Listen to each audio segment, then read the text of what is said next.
নতুন এক পরের খবরে ভয়াবহ আগুনে ভস্মীভূত ঐতিহ্যবাহী হলং বাংলো। গতকাল রাতে আগুন লাগে এবং সকালে গিয়ে দেখতে পাওয়া যায় কার্যত ধ্বংসস্তূপ হলং বাংলো।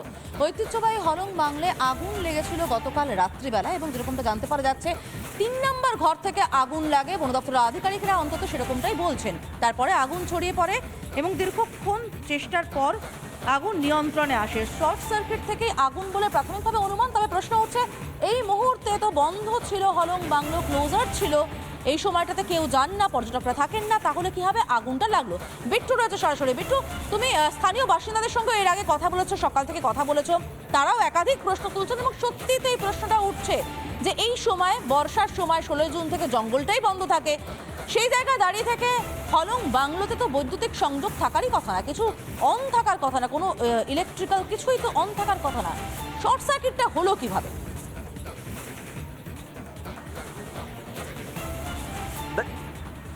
দেখো, বৈদ্যুতিক যে যন্ত্রাংশ সেগুলো অন থাকলেও ম্যাক্সিমাম লাইট এর বাইরে আর কিছুই অন থাকার কথা নয়। কিন্তু তাৎপর্যপূর্ণভাবে যে ঘটনা দেখা গেল, যখন প্রচুর বৃষ্টি পড়ছে, জঙ্গল যখন 2-3 দিন ধরে বন্ধ, এবং তার সেই সময়টাতেই রাত্রেবেলা রাতের অন্ধকারে আচমকায় দেখা গেল হলং বাংলোর ওপরের অংশটা জ্বলে উঠলো। তোমরা যদি হলং বাংলোর আমি একটু স্ট্রাকচারটা বোঝাই, খুব তাৎপর্যপূর্ণ।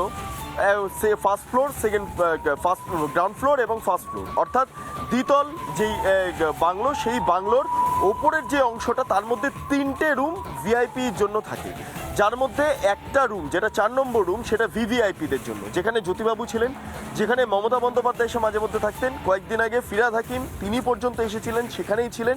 তার পাশাপাশি অনেক সাংসদ বিধায়করাও এখানে এসেছিলেন।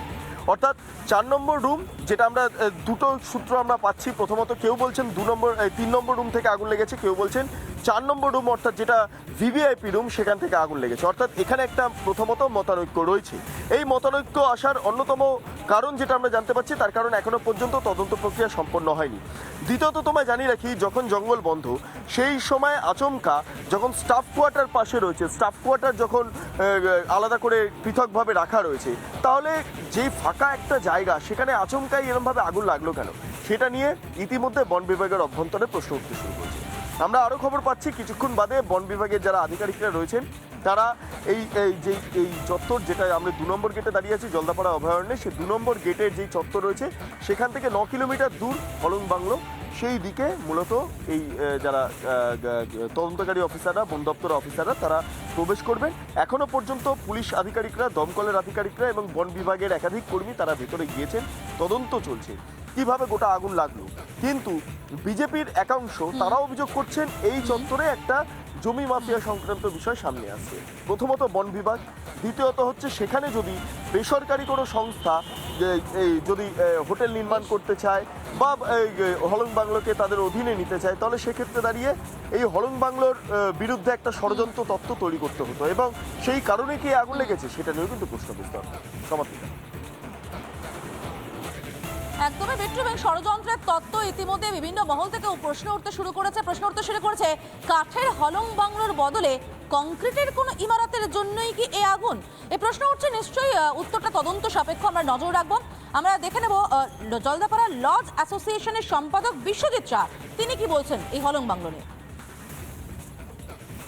কত নামি দামি মনীষী, তাদের পদচিহ্ন এই বাংলোতে পড়েছে, সেই পদচিহ্ন কিন্তু আর ফিরে আসবে না। আগে যেরকম যারাই আসতো হলং বাংলোতে থাকলে কোনো সময় বলতো এই রুমটায় জ্যোতিবাবু থাকতো, এই রুমে বুদ্ধবাবু থাকতো, এই রুমে সমরেশ মজুমদার ছিলেন, এখন আর কিন্তু সেই জায়গাটা, সে বলার জায়গাটা আর থাকলো। নতুন তৈরি হবে, হয়তো আবার পর্যটকরা যাবে, থাকবেন, কিন্তু ওই ঐতিহ্যটা, মানে ঐতিহ্যটা হেরিটেজ, যেটা একটা গৌরব, যেটা হলং বন বাংলো, মানুষ সারা পৃথিবী এক বাক্যে যে বাংলোকে চেনে এবং ট্যুরিজম পয়েন্টের ভিউতে আকর্ষণের কেন্দ্রবিন্দু। আজকে আমরা মাদারিহাটের অধিবাসী হিসাবে, শুধুমাত্র পর্যটন ব্যবসায়ী না, একজন মাদারিহাটের নাগরিক হিসাবে ভীষণভাবে দুঃখিত। বন দপ্তরের আধিকারিকরা কি বলছেন? তারা প্রাথমিকভাবে বলছেন 3 নম্বর ঘর থেকে আগুন লেগেছিল এবং শর্ট সার্কিটের জন্যই আগুন লেগেছিল, তদন্ত হচ্ছে।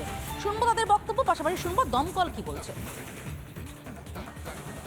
আমাদেরকে কালকে খবর দেওয়া হয়েছে, মোটামুটি এরকম 9টার আশপাশেই আমাদেরকে খবর দেওয়া হয়েছে এবং সঙ্গে সঙ্গে আমরা খবর পাওয়ার সাথে সাথে আমরা আলিপুরদুয়ার থেকে বেরিয়ে গেছি এবং যে নিয়ারেস্ট ফায়ার স্টেশন ওই হ্যামিল্টন এবং ফালাকাটা ওই দুটো জায়গার থেকে ওরা সঙ্গে সঙ্গে বেরিয়ে গেছে এবং 3টা ফায়ার সার্ভিস আমরা একসঙ্গে কাজ করেছি। কিন্তু রাস্তায় যেহেতু এখানে বর্ষাকাল চলছে এবং রাস্তায় জল জমে থাকার জন্য একটু যেতে অসুবিধা হয়েছে আমাদের আমাদের যে মিডিয়াম ফায়ার টেন্ডার সেগুলোই আমরা নিয়ে গেছি এবং ওখানে যাওয়ার সঙ্গে সঙ্গেই এবং আমরা আমাদের নিজস্ব 3টা ফায়ার সার্ভিস মিলে আমরা সঙ্গে সঙ্গেই চেষ্টা করেছি যত তাড়াতাড়ি সম্ভব আগুনটাকে অ্যারেস্ট করার, কিন্তু অনেক পুরনো এবং কাঠের হওয়াতে এবং আমরা আগুনটা যেতে তো একটা সময় লাগে, সেটুকু সময়ের মধ্যে আগুন তো আর থেমে থাকে না। তো কিন্তু আমরা যাওয়ার পর আমরা চেষ্টা করেছি খুব তাড়াতাড়ি আগুনটাকে অ্যারেস্ট করে নেওয়ার জন্য। কী কারণে লাগলো সেটা আমরা তো এখনই এইভাবে বলতে পারবো না, তো সেটা আমাদের পরবর্তীতে টিম যাবে, গিয়ে তারা ভালো করে আরও বিশদে দেখে তারপরে তারা বলতে পারবে। এসির যে আউটডোর ইউনিট আছে ওটা বার্স্ট করে যেহেতু এসির আউটডোর ইউনিটে গ্যাস থাকে, তো ওখান থেকে অনেকটা আগুনটা ছিড়িয়ে ফেলেছে। তারপরে ওটা কোনো মতনই কন্ট্রোল করা যায় নিয়ে এসেছি, তার জন্যই আমরা প্রত্যেক যারা উইটনেস ছিল ওদের তদন্ত করব। রক্ষণাবেক্ষণের ক্ষেত্রে কিছুটা অভাব আছে কি? সেটা তদন্তের ব্যাপার আছে, সবই অ্যাঙ্গেলগুলো দেখা হবে। আমরা পুলিশকেও খবর করেছি, ওরা ওদের থেকে ইনভেস্টিগেট করবে। আমরাও ডিপার্টমেন্টাল কোনো ইনকোয়ারি ডিপার্টমেন্টাল আমরা প্রিলিমিনারি এনকোয়ারি আমি করে পাঠাচ্ছি, তারপরে যদি ডিপার্টমেন্ট ভাবে আরও এনকোয়ারি দরকার আছে তো এদের পিছনে কোনো নাশকতা বা অন্য কিছু ঘটনা ঘটতে পারে এরকম অনেক এখানে কারো এরকম অ্যাঙ্গেল তো আমরা দেখছি না, যেহেতু এটা আমাদের নিজের বাংলা, ওর তো বাইরের লোক এখানে কেউ আসার সম্ভাবনাও নেই। এসির আউটডোর ইউনিটের বিস্ফোরণের কথা বলা হচ্ছে, কিন্তু এসির আউটডোর ইউনিট বিস্ফোরণ হলো কিভাবে? এসি ব্যবহার কি করছিল বন্ধ হলং বাংলোয়? এই প্রশ্ন উঠতে শুরু করেছে এবং স্বাভাবিকভাবে প্রশ্ন তুলছে রাজনৈতিক মহল। আলিপুরদুয়ারের বিজেপি সাংসদ মনোজ টিগ্গা কি বলছেন শুনবো রাজনৈতিক বিশ্লেষক রাজাগোপাল ধর চক্রবর্তীর বক্তব্য। শুধু মাদারিহাটের নয়, সারা পশ্চিমবঙ্গের মানুষের আবেগ সেখানে জড়িত ছিল। বিশেষ করে সেই বনবাংলোতে থাকার জন্য অনেক দেশি বিদেশি পর্যটকরা সবসময় আসতেন এবং তাদের আগ্রহ ছিল সেখানে থাকার। সেটা এই আগুন লেগে সমস্ত নষ্ট হয়ে গেছে। আমরা বিভিন্ন মাধ্যমে শুনতে পেরেছি যে না, কখনো বলা হচ্ছে যে শর্ট সার্কিটে আগুন লেগেছে, কখনো বলা হচ্ছে যে না এসি ব্লাস্ট করে সেখানে আগুন লেগেছে। তো আমার বক্তব্য যে যেখানে উত্তরবঙ্গে বাদারিহাটে ধারাবাহিকভাবে বৃষ্টি হচ্ছে এবং সব কাঠের তৈরি ছিল সে বনবাংলোটি, কী করে সেখানে আগুনটা লাগলো এবং কী করে শর্ট সার্কিট হলো এবং কী করে এসি ব্লাস্ট হলো, এখানে গাফিলতি রয়েছে। আমরা চাই যে সেখানে সঠিকভাবে তদন্ত হোক এবং তদন্তের সাপেক্ষে কারা তার জন্য দোষী আছে তাদেরকে দৃষ্টান্তমূলক একটা শাস্তি হওয়া চাই। আমার মনে হয় যে এখানে একটা ষড়যন্ত্র হতে পারে যে না, এটাকে পুড়িয়ে যাতে এইখানে কোনো যারা বেসরকারি সংস্থা আছে তাদের হাতে তুলে দেওয়ার জন্য একটা চক্রান্ত হতে পারে। তাই আমরা মাদারিহাটের বাসী এবং আমি একজন সাংসদ হিসাবে চাই যে সরকার এটা নিরপেক্ষভাবে তদন্ত করুক এবং কীভাবে আগুনটা লেগেছে সেটা সাধারণ মানুষের কাছে উঠে আসুক। এখান থেকে বসে বলা খুব মুশকিল, তবে এটুকুন বোঝা যাচ্ছে যে যেখানে কোনো ট্যুরিস্ট নেই, যেখানে রান্নাবান্না হওয়ার সম্ভাবনা নেই, আর এসিটা চলছে কেন? যদি ট্যুরিস্ট না থাকে এসি চলার তো কথা নয়, না চললে আগুন লাগারও কথা নয়। বোঝা যাচ্ছে না, সে অন্তর্ঘাত রয়েছে সেখানে।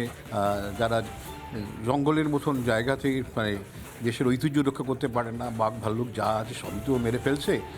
এখন হ্যাঁ, এইভাবেই ট্যুরিজম তারা করতে চায়। ট্যুরিজম যে তারা খেয়ালই করে না, ট্যুরিজম ডাকতে গেলে সেখানকার জঙ্গল, সেখানকার যারা বাসিন্দা অর্থাৎ